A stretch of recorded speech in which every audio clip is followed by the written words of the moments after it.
Okay.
Okay, Dr. Moyo, if you want to unmute your microphone there, I'll get started in about 30 seconds.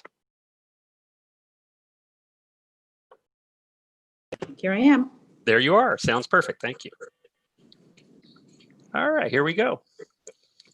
Hello, everyone, and welcome to Money Show's virtual event. Next up is Dr. Dambisa Moyo, a global economist and the author of the book, Edge of Chaos and Winner Take All.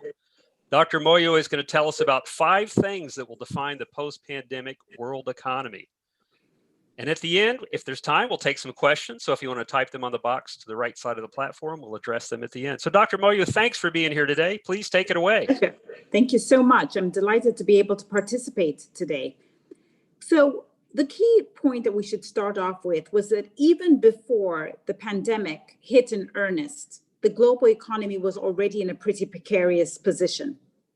Specifically, there was real concern around low economic growth, both in developed and developing economies. And by that, as a rule of thumb, we think about growth needing to be at least 3% in order to double per capita incomes in one generation, a generation being 25 years. Most developed and large developing economies were growing far below that 3% number. For example, Germany in Q4 of 2019 printed 0% GDP growth. The United Kingdom had growth at around somewhere between 1.2 and 1.4%. And the large emerging markets, if you think of Brazil, Argentina, South Africa, Russia, these are the economies that have at least 50 million people in terms of population, were also growing really way below the 3% at somewhere between 0 to 1.5%. So we were already deeply concerned about low economic growth at the period before COVID hit. The second deep concern that we had was that public policy, by that I mean monetary policy, such as interest rates, but also fiscal policy, such as government spending, was already somewhat out of whack.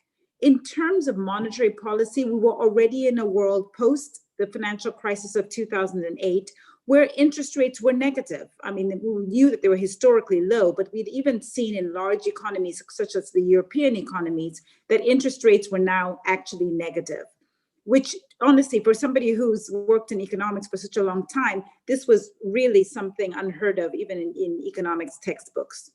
But beyond that, we had deep concerns around the amount of debt that the global economy was carrying, but particularly places like the United States.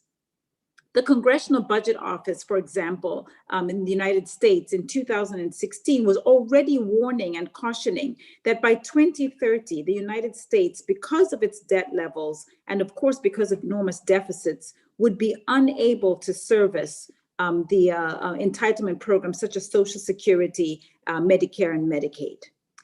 But there was a third thing that was already happening before COVID hit in 2020, and that is our real concern around major economic and geopolitical headwinds that were actually further creating an environment of low, slow, and even no economic growth.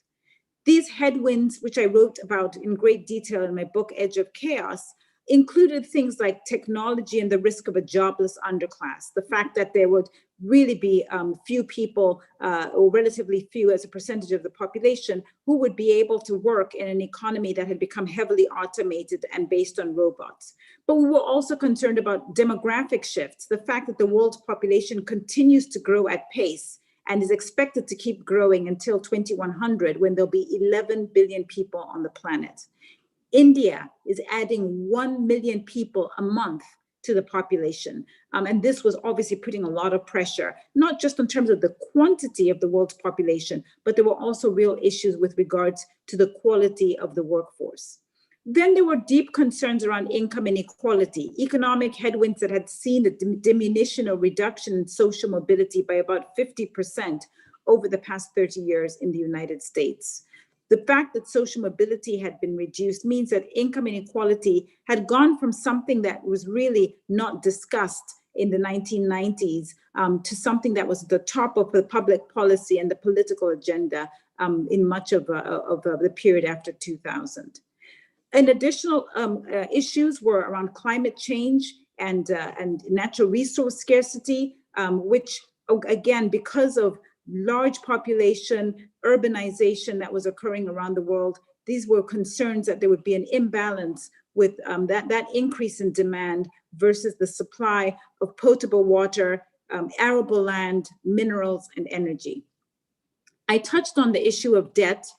Today, the debt levels are at around 322% debt to GDP globally, and we've already seen debt to GDP ratios in the US and in the UK breach the 100% level. Of course, we've seen in literature and books such as This Time It's Different by Ken Rogoff and Carmen Reinhardt, which is a brilliant book that surveys 900 years of government debt and defaults, that once a government debt to GDP ratio goes above 60%, you start to see real material declines in their growth forecasts, somewhere below 2%. So the fact that global debt now is so high, over 320%, and we have seen the debt to GDP ratios in the US and the UK breach 100%, means that we are now in a world where global growth is likely to slow. And then finally, one of the other headwinds was productivity. This is essentially how much output each one of us individually is contributing to GDP. Most economists would argue that in a world of technology, which speeds up our ability to convert our labor and our capital into GDP output, you would expect that productivity would be increasing. But to the contrary, we've actually seen productivity decline, and this has been one of the big public policy puzzles over the last decade. The reason this is important is that productivity is estimated to contribute roughly 60% to growth and to explaining why one country grows and another one does not. So again, this really confluence of factors, the economic headwinds I just went through, the fact that public policy was really quite impotent in the aftermath of the financial crisis, and we were already in a low growth scenario. These factors together meant that we entered 2020 already in a pretty aggressive and quite negative downdraft.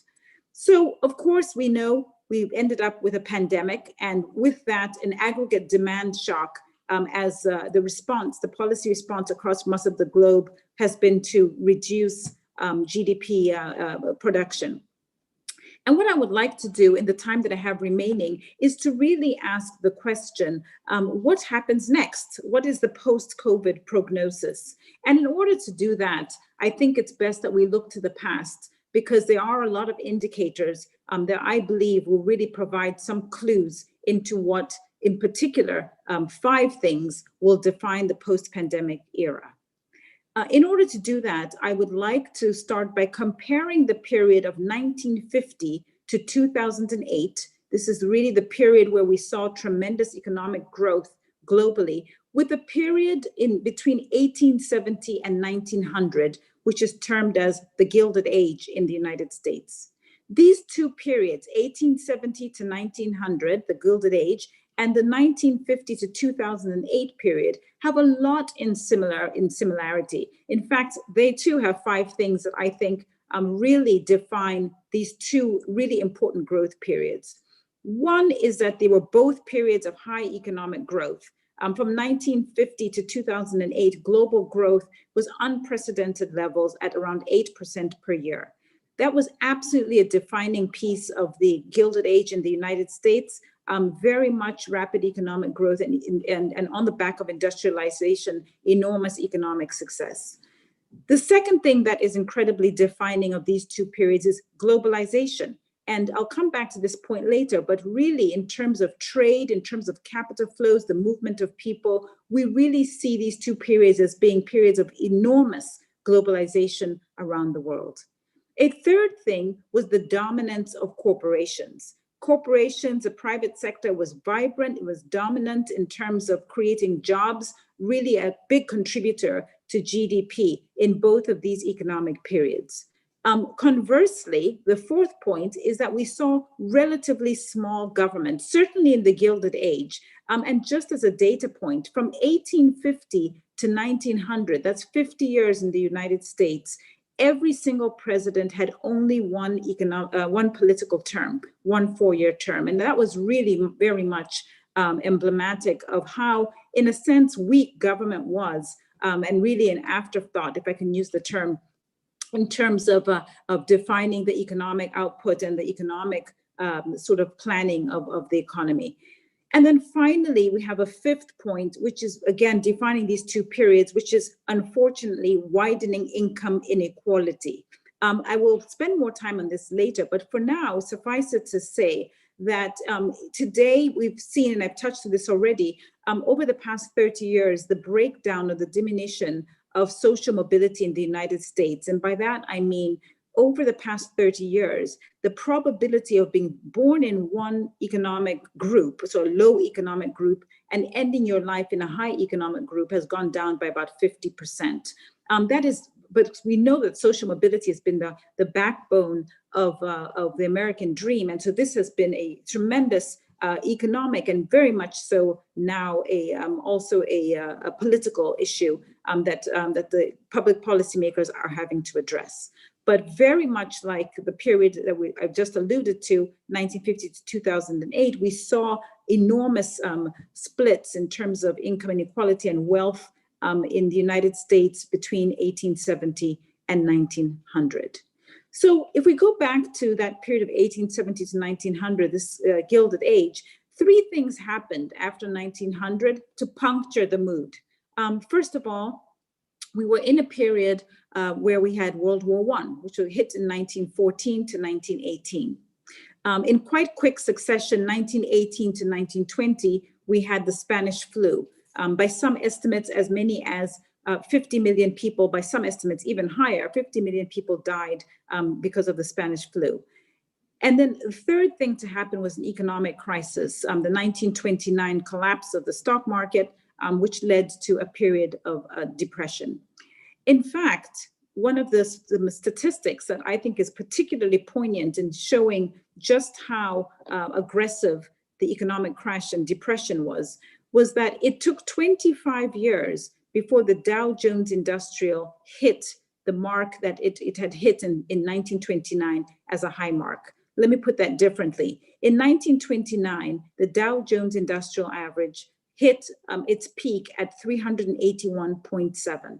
The next time the Dow Jones Industrials hit 381 points was in 1954. So for 25 years, that's just one marker. There are many other markers. The US economy was in a period of a slowdown, low economic returns, and also very poor stock market returns.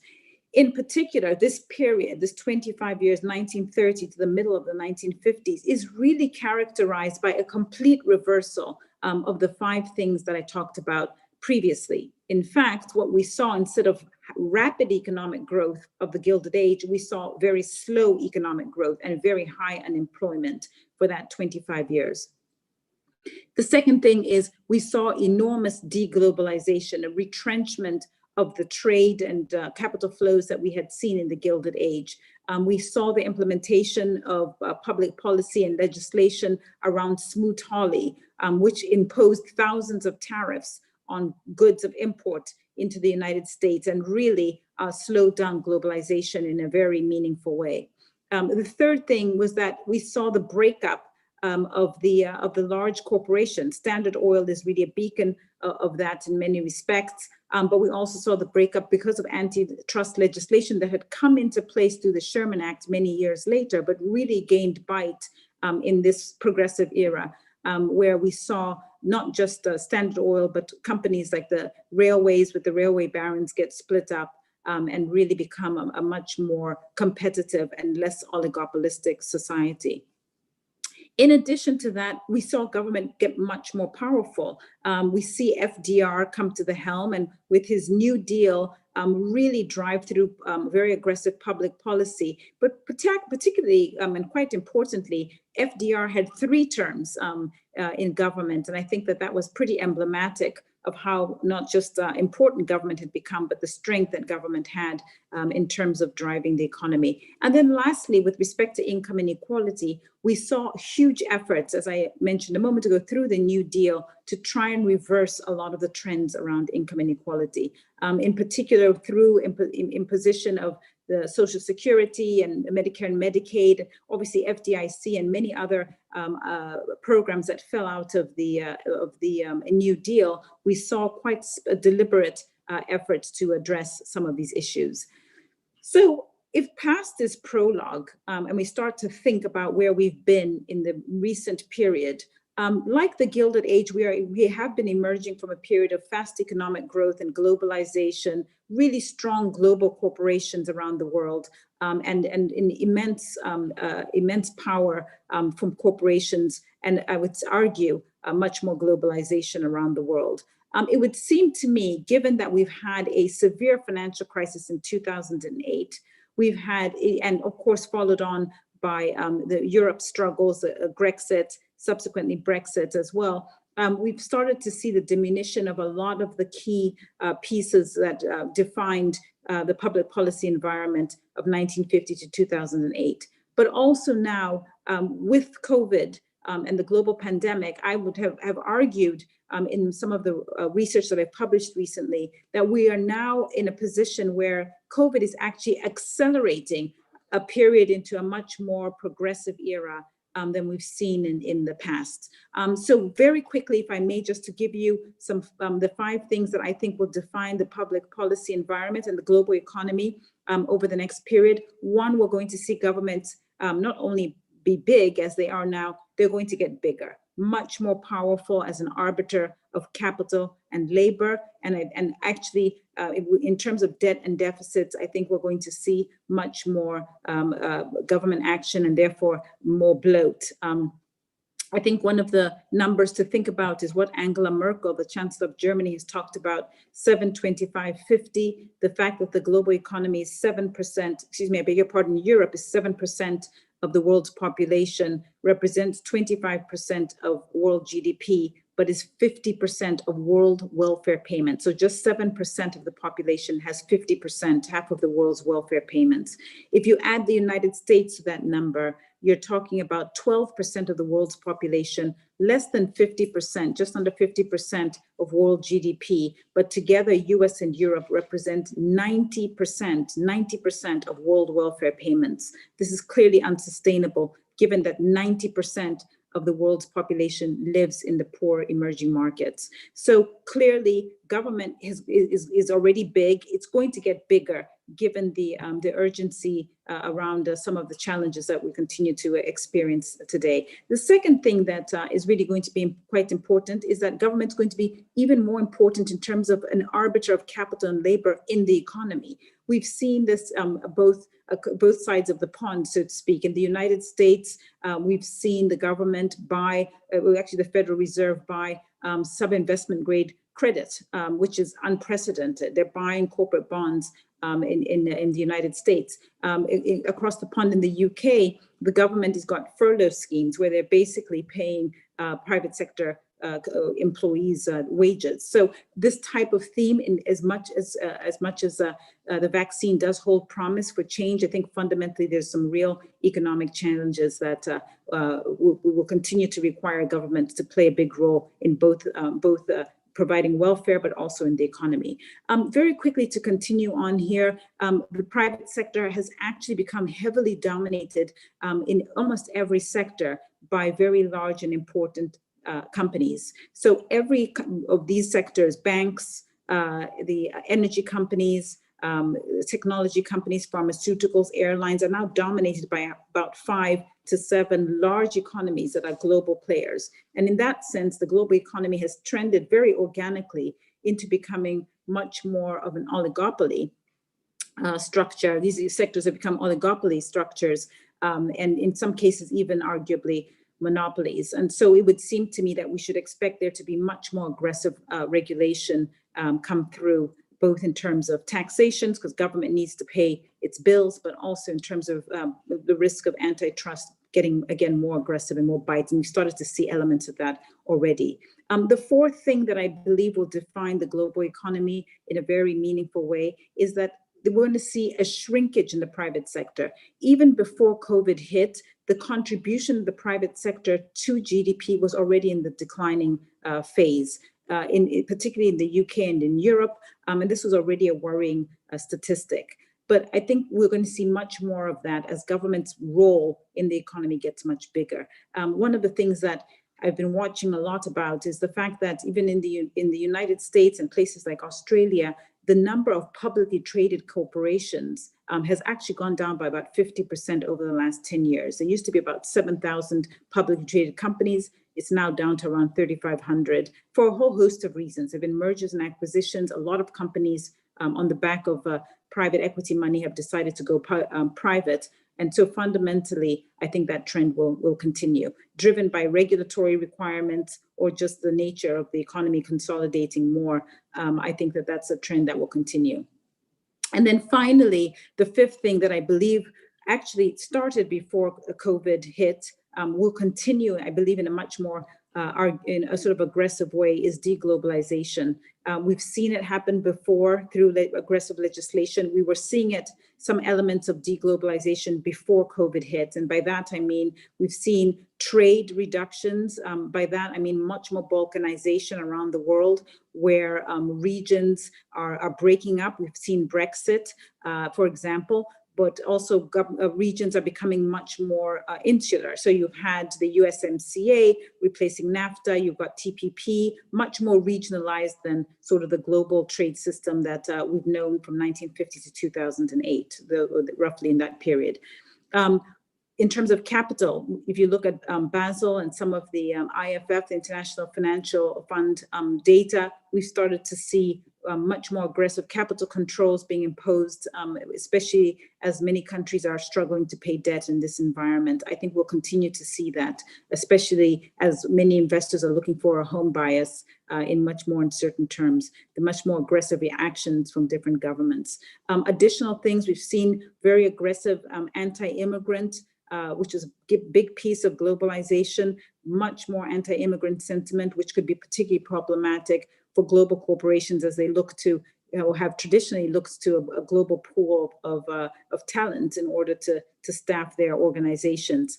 We've seen it in the United States with H-1B1, much more aggressive clampdowns vis-a-vis the sort of immigration story. And then lastly, a couple of other things here. One is there's a real risk that we'll have something called a splinternet.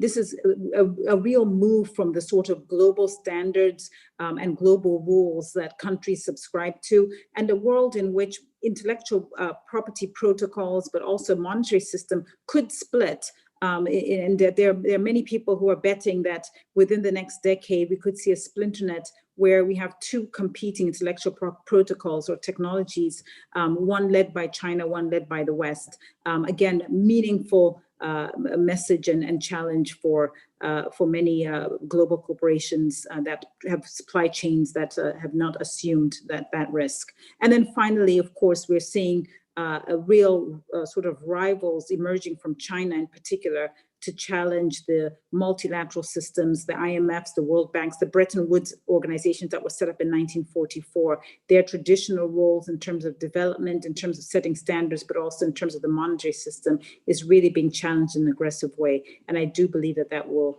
be something we'll continue to see. So let me end off by just saying one last thing, which is that, amidst this sort of pretty challenging environment that I've just described, I do think fortunes are going to be made, and it's going to be really incumbent on investors and people who are focused on looking to put money to work in terms of capital allocation, to think through where growth is going to come from in terms of regions and in terms of sectors. I happen to serve, in addition to my board work, on the investment committee for Oxford University, and we spend a lot of time thinking about the endowment model and thinking over the long term where those opportunities will emerge. And it is absolutely the case that the world's not coming to an end, and there will be opportunities, but it's also worth being smart and sensible enough to risk mitigate for the challenges ahead. So I'd like to stop there and take any questions if we have some time. So thank you very much for your attention and your interest. Dr. Moyo, very interesting presentation. Can you hear me? Yes, just I can. Thank you. All right, good. So we do have quite a few questions here. So let me try to sort through a few here. We started off with a few folks talking about the concern about government being constantly in my pocket and the enemy of prosperity and freedom, but you mentioned they're going to play a bigger role. So just wanted to see if you had any thoughts about the people who feel like there's an awful lot of, or there's perhaps too much government in our in our lives every day. Well, listen, I take a much more intellectual approach to these questions. I myself tended to prefer less government and less bureaucracy. But, I think it's clear that government has an important role to play, not just in addressing big concerns as we're dealing with right now vis-a-vis the pandemic, but also they have to deliver public goods. We've relied on government to deliver public goods, whether it's education, infrastructure, national security, et cetera. I mean, I think given the low economic growth environment, there is something to be said about needing a much more thoughtful government support agenda. And if you look back in history in the United States, if you go back to the 1950s, what I think was particularly a sort of scene setting, not just for public policy, but also for the private sector that helped the United States become what it was, is really big government ideas and programs, which weren't government meddling, but really supporting the private sector to accelerate innovation and R&D. Things like the Manhattan Project, things like DARPA and the development of Silicon Valley. It just doesn't feel like we have those types of big programs in place in the way that we did. So, I don't like big government. And, I've written about how I think, and this is sort of stolen from Mike Bloomberg, who talks about, we know what the best types of government are. They're governments that are data-driven, they're forward-leaning, they're governments that are focused on measured outcomes, and they're not corrupt. And it seems like a very simple menu, but unfortunately, we seem to get it wrong more often than not. And so I do think there's a reset necessary, and I don't like the idea of us thinking about redistribution of the pie that's not growing. I think we should be trying all the time to expand that pie. And I don't think we can do that without a real strong backbone from government. Thank you. And so that's a natural follow-up here from Richard. He wants to know, what is your opinion of the wealth tax for the USA? Yeah, you see, I generally view there are lots of a big temptation for what I call short-term interventions. And we see this in particular. I mean, you're talking about wealth tax. I mean, a lot of that to me has really a lot to do with this idea of income inequality, redistribution type of thinking. I just don't think that is a long-term backbone for economic success. I see the appeal in the short term, but from my vantage point, I don't see how over the long term redistribution, so whether that's wealth taxes or UBI, so you sort of a universal basic income, I don't see how those actually help to drive long-term economic outcomes and success. And so, on balance, I would love to see much more innovation that's top line driven. So trying to grow revenues as opposed to trying to essentially redistribute wealth once it's been created. But, having said that, I live in the real world. And so my expectation is we'll see much more of that, particularly in the period to follow, given everything that's happened in the recent decade. Thank you. Okay, another question. Let's see, from Jamie. Will we have deflation or inflation going forward? So, I tend to take the view, and I have a wonderful chart for people who are interested. I'm happy to show you. I think it might have come from the AEI originally, but it looks at inflation over many different decades in different sectors. And we are certainly in a deflationary environment from a number of sectors that have benefited from technology. So things like telecommunications, transportation, food production, we've actually seen quite considerable deflation.